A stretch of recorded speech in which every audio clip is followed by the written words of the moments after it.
Hi అండి, అందరికీ నమస్కారం. Welcome back to my channel. ఈ వీడియోలో పవన్ కళ్యాణ్ ఉద్యోగుల కోసం మరొక ప్రకటన అండి. ఉద్యోగులకు పవన్ కళ్యాణ్ గుడ్ న్యూస్. పూర్తి వివరాలను ఈ వీడియోలో తెలుసుకుందాం. వీడియోని ఎక్కడే కానీ స్కిప్ చేయకుండా ఎండ్ వరకు చూడండి, అప్పుడే పూర్తి ఇన్ఫర్మేషన్ అర్థమవుతుంది.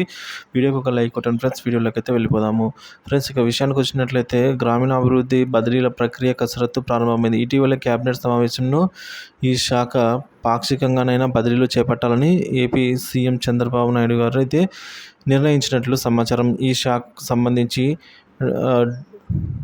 డ్వామా పీడీ అలాగే జెడ్పీ సీఈఓ, డిపిఓ తదితర ఉద్యోగుల బదిలీలు కోరుతూ ఉప ముఖ్యమంత్రి పవన్ కళ్యాణ్కి అయితే సిఫార్సు లేఖలు అందాయి. అయితే బదిలీల విషయంలో స్పష్టత లేకపోవడంతో ఉద్యోగుల్లో సందేహాలు అయితే నెలకొన్నాయి. ఈ నేపథ్యంలో తాజాగా పంచాయతీరాజ్ గ్రామీణాభివృద్ధి శాఖ డైరెక్టర్ కృష్ణతేజ బదిలీలకు సంబంధించి వివరాలు సిద్ధంగా ఉన్నాయని అధికారులకు సూచించడంతో ఈ ప్రక్రియకు శ్రీకారం చుట్టినట్టు భావిస్తున్నారు. మరోవైపు కాంట్రాక్టు అవుట్సోర్సింగ్ సిబ్బంది బదిలీలకు కూడా రంగం సిద్ధమైనట్టు తెలుస్తోంది.